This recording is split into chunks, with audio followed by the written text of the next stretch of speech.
നമസ്കാരം. പുതിയൊരു വീഡിയോയിലേക്ക് ഏവർക്കും ഹൃദ്യമായ സ്വാഗതം. ഇന്നത്തെ വീഡിയോയിലൂടെ നമ്മൾ കാണാൻ പോകുന്നത് +2 ഇക്കണോമിക്സിന്റെ മൈക്രോ ഇക്കണോമിക്സിൽ നിന്നുള്ള മൂന്നാമത്തെ ചാപ്റ്ററാണ് പ്രൊഡക്ഷൻ ആൻഡ് കോസ്റ്റ്. ഇതിന്റെ തുടർന്നുള്ള ഭാഗങ്ങളാണ് നമ്മൾ ഉൾപ്പെടുത്തിയിരിക്കുന്നത്. കഴിഞ്ഞ വീഡിയോയിൽ നമ്മൾ റിട്ടേൺസ് ടു സ്കെയിൽ എന്ന ടോപ്പിക് ഉൾപ്പെടുത്തിയിട്ടുണ്ടായിരുന്നു. ആ വീഡിയോ നിങ്ങൾ കണ്ടിട്ടുണ്ടാവും എന്ന് വിശ്വസിക്കുന്നു.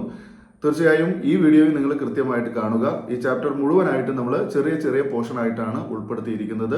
ഓക്കെ, അപ്പൊ ഇന്ന് നമ്മൾ കാണാൻ പോകുന്നത് കോബ് ഡഗ്ലസ് പ്രൊഡക്ഷൻ ഫംഗ്ഷൻ എന്ന തിയറിയാണ്. കോബ് ഡഗ്ലസ് പ്രൊഡക്ഷൻ ഫംഗ്ഷൻ ഇത് നമുക്ക് സാധാരണ ഒരു 3 മാർക്കിനോ അല്ലെങ്കിൽ 1 വേർഡിലോ അതുമല്ലെങ്കിൽ പ്രോബ്ലം ചെയ്യാൻ വേണ്ടിയിട്ടോ ചോദിക്കുന്ന ഒരു ടോപ്പിക് മാത്രമാണ്. ഇമ്പോർട്ടന്റ് ആണ് കോബ് ഡഗ്ലസ് പ്രൊഡക്ഷൻ ഫംഗ്ഷൻ. നോക്കാം. Cobb and Douglas of the USA have studied the production function of American manufacturing companies and they formulated a statistical equation about the production function theory. It is known as the Cobb Douglas production function. വളരെ simple ആയിട്ട് പഠിക്കാൻ പറ്റുന്നതാണ്. Cobb Douglas production function എന്ന് പറഞ്ഞാൽ എന്താണ് എന്ന് മനസ്സിലാക്കുക. CW Cobb, അത് കോബ് എന്ന് പറയുന്നത് ഒരു എക്കണോമിസ്റ്റ് ആണ്. CW Cobb and Paul H Douglas 2 പേരാണ്. ഓക്കെ, അപ്പോൾ CW കോബ് നമ്മൾ അങ്ങനെ മുഴുവൻ പഠിക്കണം എന്നില്ല, നമുക്ക് കോബ് എന്ന് പഠിച്ചാൽ മതി. അതുപോലെ പോൾ എച്ച് ഡഗ്ലസ് എന്നുള്ളത് ഡഗ്ലസ് എന്നും ആക്കി പഠിക്കുക. ഓക്കെ, അപ്പോൾ Cobb and Douglas of the USA, അതായത് അമേരിക്കക്കാരായിട്ടുള്ള 2 ഇക്കണോമിസ്റ്റുകൾ അവരെന്ത് ചെയ്തു? They have studied the production function of the production of American manufacturing companies. Okay, അമേരിക്കയിലെ ചില ഉൽപാദനശാലകളിൽ ആ ഉൽപാദനശാലകളുടെ പ്രവർത്തനത്തെ കുറിച്ച് അവരെന്ത് ചെയ്തു? ഒരു പഠനം നടത്തുകയുണ്ടായി. ആ പഠനത്തിന്റെ അടിസ്ഥാനത്തിൽ തയ്യാറാക്കിയിട്ടുള്ള ഒരു പ്രൊഡക്ഷൻ ഫംഗ്ഷൻ തിയറിയാണ് കോബ് ഡഗ്ലസ് പ്രൊഡക്ഷൻ ഫംഗ്ഷൻ എന്ന പേരിൽ അറിയപ്പെടുന്നത്. ഓക്കെ, അപ്പോൾ കോബ് ഡഗ്ലസ് എന്നീ അമേരിക്കൻ ഇക്കണോമിസ്റ്റുകള് അമേരിക്കയിലെ വൻകിട ഉൽപാദനശാലകളിൽ അവരുടെ പ്രവർത്തനത്തെ സംബന്ധിച്ച് നടത്തിയ പഠനത്തിന്റെ അടിസ്ഥാനത്തിൽ തയ്യാറാക്കിയ ഒരു ഉൽപാദന ധർമ്മമാണ് എന്ത്? കോബ് ഡഗ്ലസ് പ്രൊഡക്ഷൻ ഫംഗ്ഷൻ എന്ന പേരിൽ അറിയപ്പെടുന്നത്. ക്ലിയർ അല്ലേ? ഇവിടെ ഇതിന്റെ ഒരു ഇക്വേഷൻ നമുക്ക് കാണിക്കേണ്ടതുണ്ട്. അതായത് the Cobb Douglas production function represented as Q equal to x1 raised to alpha, x2 raised to beta. Q equal to x1 raised to alpha, x2 raised to beta. Okay, അപ്പൊ ഇവിടെ Q എന്ന് പറയുന്നത് എന്താണ്? Quantity of output ആണ്. Q എന്ന് പറയുന്നത് quantity of output ആണ്. അതുപോലെ x1 എന്ന് പറയുന്നത് എന്താണ്? ക്വാണ്ടിറ്റി ഓഫ് ഫാക്ടർ 1 ആണ്. 2 ഫാക്ടർ ആണ് ഉപയോഗിക്കുന്നത്, x1 x2. ഓക്കെ, അപ്പോൾ x1 എന്ന് പറയുന്നത് ക്വാണ്ടിറ്റി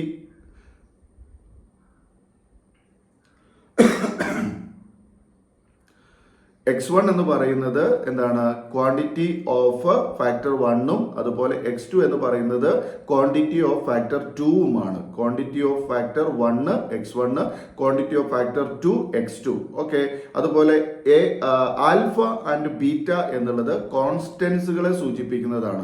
ആൽഫ ആൻഡ് ബീറ്റ കോൺസ്റ്റൻസുകളെ കാണിക്കുന്നതാണ്. ഓക്കെ, ഇവിടെ ബീറ്റ ഈസ് ആൾവേസ് എന്താണ്? ബീറ്റ എപ്പോഴും എന്തായിരിക്കും? Beta equal to 1 minus alpha ആയിരിക്കും. Beta equal to 1 minus alpha ആയിരിക്കും എന്നുകൂടി മനസ്സിലാക്കുക. ഓക്കെ, ഇത്രയേ ഉള്ളൂ. വളരെ ചെറിയൊരു സംഗതിയാണ്, കാര്യങ്ങൾ മനസ്സിലാക്കുക.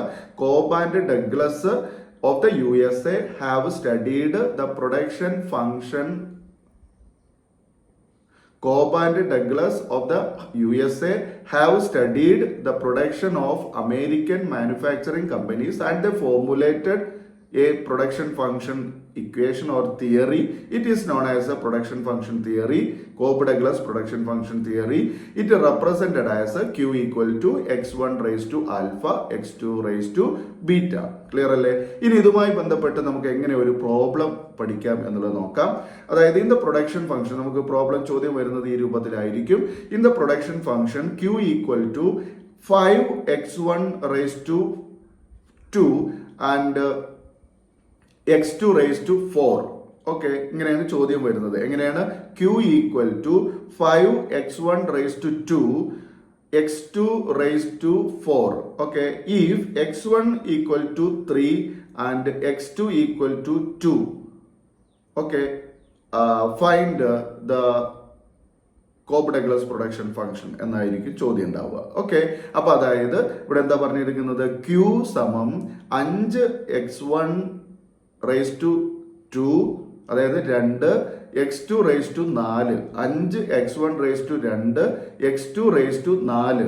അങ്ങനെയാണെങ്കിൽ അതില് x1ന്റെ വാല്യൂ 3 ആണ്, അതുപോലെ x2വിന്റെ വാല്യൂ 2 ആണ് എങ്കിൽ പ്രൊഡക്ഷൻ ഫംഗ്ഷൻ, നമ്മുടെ കോപ്പ് ഡഗ്ലസ് പ്രൊഡക്ഷൻ ഫംഗ്ഷൻ കാണുക എന്നാണ്. ഓക്കെ, അപ്പൊ നമ്മളിവിടെ കാൽക്കുലേറ്റ് ചെയ്യുമ്പോൾ എങ്ങനെ കിട്ടുക, Q എന്ന് പറയുന്നത് എന്താണ്, Q ഈക്വൽ ടു 5 ഇൻറ്റു, അതായത് 5x1 raise to 2 x2 raise to 4 എന്ന് പറഞ്ഞാൽ 5 into x1 raise to 2 into x2 raise to 4 എന്നാണ്. ഓക്കെ, ക്ലിയർ ആയോ? അതായത് Q equal to 5x1 raise to 2 x2 raise to 4 എന്ന് പറഞ്ഞാൽ അവിടെ 5 into x1 raise to 2 into x2 raise to 4 എന്നാണ്. Okay, അതില് നമ്മൾ 5 അതുപോലെ തന്നെ എഴുതി. x1ന്റെ വാല്യൂ നമുക്ക് തന്നിട്ടുണ്ട്. x1ന്റെ വാല്യൂ എത്രയാണ് തന്നുള്ളത്, 3 ആണ് തന്നിരിക്കുന്നത്. അപ്പോൾ x1ന്റെ സ്ഥാനത്ത് നമ്മൾ 5 ഗുണിക്കണം, x1ന്റെ സ്ഥാനത്ത് നമ്മൾ 3 കൊടുക്കുന്നു, വീണ്ടും ഗുണിക്കണം, മൾട്ടിപ്ലിക്കേഷൻ ചിഹ്നം കൊടുക്കുക. ദെൻ x2വിന്റെ വാല്യൂ നമുക്ക് 2 ആണ് തന്നിരിക്കുന്നത്, അത് അവിടെ കൊടുക്കുക. ഓക്കെ, അപ്പോൾ അങ്ങനെ കൊടുക്കുമ്പോൾ നമുക്ക് കിട്ടുന്നത് എന്താണ്, 5 ഗുണിക്കണം 3 റേസ് ടു 2 ഗുണിക്കണം 2 റേസ് ടു 4 എന്ന് കിട്ടും. ശരിയല്ലേ? ഇനി നമ്മൾ എന്ത് ചെയ്യുന്നു, അതിന് മൾട്ടിപ്പിൾ ചെയ്യാം. എങ്ങനെ, 5 എന്നുള്ളത് സംഖ്യ അതുപോലെ തന്നെ എഴുതിയിട്ട് 3 റേസ് ടു 2 എന്നുള്ളത് നമ്മൾ എന്ത് ചെയ്യുക, അതിനെ നമ്മൾ അതിന്റെ റേസ് ടു കാണാം. 3ന്റെ റേസ് ടു എത്രയാണ്, 3 റേസ് ടു 2 എന്ന് പറഞ്ഞാൽ അതായത് 3നെ 2 പ്രാവശ്യം ഗുണിക്കുക. അപ്പൊ എന്താണ്, 9 കിട്ടും. അപ്പൊ 5 ഗുണിക്കണം 9 എന്ന് കിട്ടി. വീണ്ടും മൾട്ടിപ്ലിക്കേഷൻ ചിഹ്നം കൊടുക്കുക. ദെൻ 2 റേസ് ടു 4 എന്നാ കൊടുത്തിരിക്കുന്നത്. 2 റേസ് ടു 4 എന്ന് പറഞ്ഞാൽ 4 തവണ ഗുണിക്കുക എന്നാണ്. 2നെ 4 ഗുണിക്കാനല്ല, 4 തവണ ഗുണിക്കാനാണ്. അപ്പൊ നമുക്ക് എന്ത് കിട്ടും, 16 എന്ന ഉത്തരം കിട്ടും. ശരിയല്ലേ? അപ്പൊ നമുക്ക് എങ്ങനെ അത് എഴുതാം, അതായത് 5 ഗുണിക്കണം 3 റേസ് ടു 2 ഗുണിക്കണം 2 റേസ് ടു 4 എന്നുള്ളത് നമുക്ക് 5 ഗുണിക്കണം 9 ഗുണിക്കണം 16 എന്ന് കിട്ടും. അത് 3 കൂടെ നമുക്ക് ഒരുമിച്ച് ഗുണിച്ചു കഴിഞ്ഞാൽ നമുക്ക് 720 ആണ് കിട്ടുക, 720 കിട്ടും. ഓക്കെ, അപ്പോൾ നമുക്ക് അതിന്റെ ക്വാണ്ടിറ്റി എത്ര കിട്ടി, 720 ആണ് കിട്ടിയത്. ഇനി നമ്മൾ അതിൽ ആൽഫ ബീറ്റ വാല്യൂ കാണും, ആൽഫ പ്ലസ് ബീറ്റ.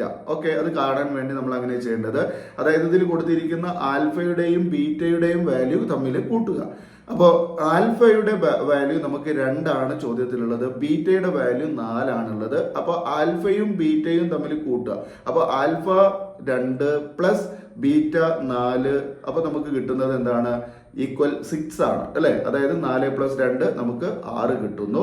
ആ 6 എന്ന് പറയുന്നത് എന്താണ്, മോർ ദാൻ 1 ആയിട്ടാണ് കണക്കാക്കുന്നത്. അതായത് നമ്മളിവിടെ ഈ തിയറി പ്രകാരം എന്താണ്, alpha plus beta greater than 1 ആണെങ്കിൽ അത് എന്താണ്, IRS ആണ്, ഇൻക്രീസിങ് റിട്ടേൺസ് ടു സ്കെയിൽ ആയിട്ടാണ് കണക്കാക്കുന്നത്.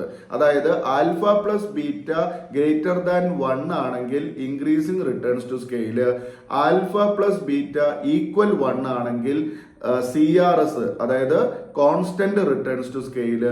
അതുപോലെ തന്നെ alpha plus beta less than 1 ആണെങ്കിൽ എന്തായിട്ടാണ് കണക്കാക്കുന്നത്, അത് diminishing or decreasing returns to scale, DRS. Okay, അപ്പൊ നമുക്ക് ഇവിടെ ആൽഫ പ്ലസ് ബീറ്റ വാല്യൂ, അതായത് ആൽഫയുടെ വാല്യൂ 2, ബീറ്റയുടെ വാല്യൂ 4, രണ്ടും കൂടെ കൂട്ടിയപ്പോൾ നമുക്ക് 6 ആണ് കിട്ടിയത്. അതായത് വാല്യൂ മോർ ദാൻ 1 ആണ്. അതുകൊണ്ട് നമുക്ക് ഇവിടെ എഴുതാം ആൽഫ പ്ലസ് ബീറ്റ എന്തായിരിക്കും, IRS ആയിരിക്കും. ക്ലിയർ അല്ലേ? ഇങ്ങനെയാണ് നമുക്ക് ഈ ഒരു പ്രോബ്ലം ചെയ്യാനുള്ളത്. ഞാൻ നിങ്ങൾക്ക് ചെയ്യാൻ വേണ്ടിയിട്ട് ഒരു പ്രോബ്ലം ഇവിടെ തരാം. Q equal to 25x1 raise to 0.75 x2 raise to 0.25. ഒന്നുകൂടെ പറയാം, Q equal to 25x1 raise to 0.75 x2 raised to 0.25 where x1 equal to 100 and x2 equal to 100. ഇതിന്റെ വാല്യൂ ഒന്ന് കണ്ടെത്തിയിട്ട് ഇതിന്റെ ഈ എന്താണ് റിട്ടേൺസ് ടു സ്കെയിൽ എന്താണെന്നുള്ളതും കൂടെ ഒന്ന് നിങ്ങൾ കാൽക്കുലേറ്റ് ചെയ്ത് എഴുതിയിട്ട് അതൊന്ന് കമന്റ് ബോക്സിൽ കാണിച്ചാൽ വലിയ ഉപകാരമാകും. നിങ്ങളിത് എത്രത്തോളം മനസ്സിലാക്കി എന്നുള്ളത് പഠിക്കാൻ വേണ്ടിയിട്ടാണ്. ഓക്കെ, അപ്പൊ നമ്മൾ ഇന്ന് ഡിസ്കസ് ചെയ്ത theory Cobb Douglas production function ആണ്. വളരെ കുഞ്ഞായിട്ടുള്ള ഒരു തിയറിയാണ്. അപ്പൊ കൃത്യമായിട്ട് നിങ്ങൾക്ക് മനസ്സിലായിട്ടുണ്ടാവും വിചാരിക്കുന്നു. ഒരിക്കൽ കൂടി പറയാം. Cobb and Douglas of the USA have studied the production of American manufacturing companies and they formulated A production function theory. It represented as Q equal to x1 raised to alpha x2 raised to beta. Okay, അതായത് Cobb Douglas എന്നീ American ശാസ്ത്രജ്ഞർ എന്ത് ചെയ്തു? അമേരിക്കയിലെ വൻകിട ഉൽപാദനശാലകളിൽ നടത്തിയ ഉൽപാദനത്തെ സംബന്ധിച്ച് നടത്തിയ ഒരു ഉൽപാദന ധർമ്മ സിദ്ധാന്തമാണ് എന്ത്? കോബ് ഡഗ്ലസ് പ്രൊഡക്ഷൻ ഫംഗ്ഷൻ എന്നറിയപ്പെടുന്നത്.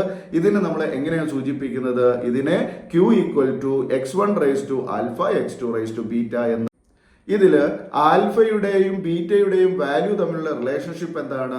Alpha plus beta more than 1 ആണെങ്കിൽ, ഗ്രേറ്റർ ദാൻ 1 ആണെങ്കിൽ, ആൽഫ പ്ലസ് ബീറ്റ വാല്യൂ കിട്ടുന്നത് 1നേക്കാൾ കൂടുതലാണെങ്കിൽ അവിടെ റിട്ടേൺസ് ടു സ്കെയിൽ എന്തായിരിക്കും? IRS ആയിരിക്കും. അപ്പോൾ alpha plus beta greater than 1 IRS, alpha plus beta equal 1 CRS, alpha plus beta less than 1 DRS. Clear അല്ലേ? അപ്പൊ മക്കളെ, ഈ ഒരു വീഡിയോ നിങ്ങൾക്ക് ഉപകാരപ്പെട്ടു എന്ന് കരുതുന്നു. തീർച്ചയായും ലൈക്ക് ചെയ്യാനും അതുപോലെ തന്നെ മാക്സിമം ഷെയർ ചെയ്യാനും മറക്കരുത്. ആദ്യമായി കാണുന്നവരുണ്ടെങ്കിൽ നമ്മുടെ ചാനൽ ഒന്ന് സബ്സ്ക്രൈബ് ചെയ്ത് തൊട്ടടുത്തുള്ള ബെൽ ബട്ടൺ ഓൾ എന്ന് എനേബിൾ ചെയ്ത് വെക്കുക. തുടർന്നുള്ള വീഡിയോയ്ക്ക് വേണ്ടി കാത്തിരിക്കുക. ഇനി നമുക്ക് വീണ്ടും പുതിയ വീഡിയോയിൽ പുതിയ ടോപ്പിക്കുമായി കാണാം. വീഡിയോ കണ്ടിരുന്ന എല്ലാവർക്കും നന്ദി. Thanks for watching.